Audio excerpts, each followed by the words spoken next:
Mersi mult. Cu plăcere. Ce s-a întâmplat? Ce ești supărată? Păi, uite, nu reușesc să desenez nimic.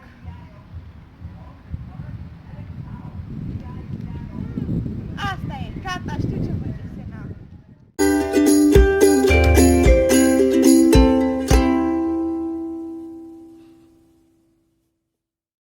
Câteodată și cafeaua e cheia inspirației.